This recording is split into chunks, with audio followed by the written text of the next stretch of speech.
It's the time of year to track and measure your progress on your goals and objectives. I'll provide some tips on how to do that in this video.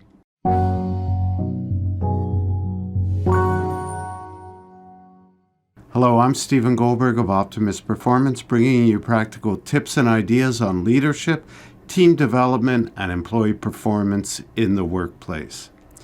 It's March 31st, the last day of the first quarter of the calendar year, and that means you should be reviewing your goals and objectives for the year to see if you're on track.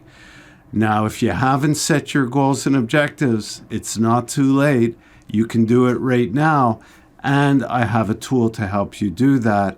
It's my goal planning form or my year in review workbook or worksheet. And the year in review was designed to help you reflect back on the previous year and plan for the year to come. But of course, if you haven't done it and you haven't set your goals, you could do it at any time using that tool. And basically, it's about looking back at what you were satisfied with or what you were less satisfied with, and what you've achieved, what you didn't achieve, and looking forward to the next period. And that could be 6 months, it could be a year. You decide how long in advance you want to set your goals. The important thing is what I'm talking about today. It's review.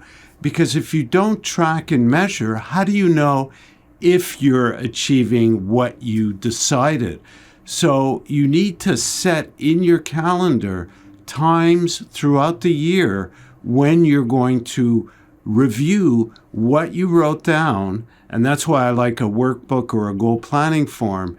The goal planning form is to work on one goal at a time, and it can go hand in hand with the year in review workbook. But you want to write it down so you have a record of what decision you made to accomplish or achieve or experience, and you want to set in your calendar times when you're going to review that. Now, your goals should be written as SMART or smarter goals in order to be able to have that component of measurement and tracking. The M in SMART stands for measurable. So having that measurable component means that it should be easy to look at your goal and either have the data or be able to say, yes, I've achieved it, or no, I've not, or on a scale of 1 to 10, how am I doing towards achieving that goal? Because some goals may be personal development, they could be something you want to experience in your life that you haven't been experiencing, and doing things that will enable that. And so, that is kind of like a more of a emotional or subjective measure, but you could still use that scale of 1 to 10 for that as well.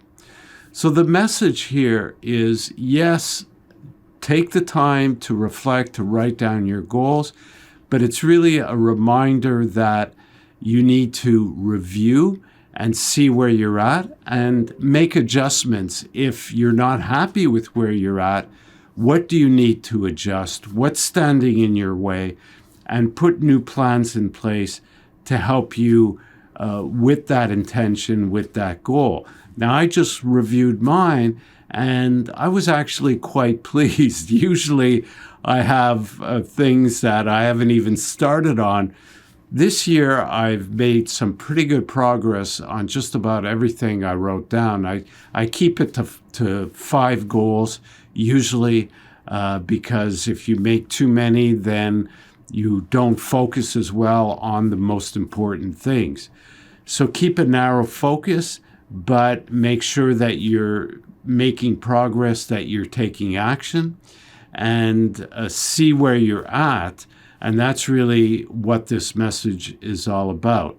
So in the description of this video or in the show notes, if you're listening to this as a podcast, you'll find the links to where you can go and download all my forms, including the goal planning form and the year in review.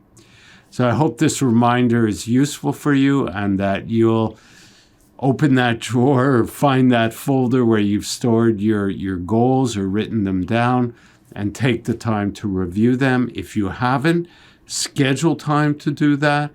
Plan it in your calendar. I have it every month. Actually, no, I have it now to every quarter. I used to have it every month, but I found that I would just ignore it. But now having it every quarter makes it do it, and you'll be on your way to having or achieving what you want in your life. If you haven't already subscribed, do so now. Let me know if you like this video or if you have a topic you'd like me to cover. I'd be happy to do it if it's within my expertise. Check out the articles on my website, the blog section that go along with these videos. Thank you for listening, and we'll talk again soon.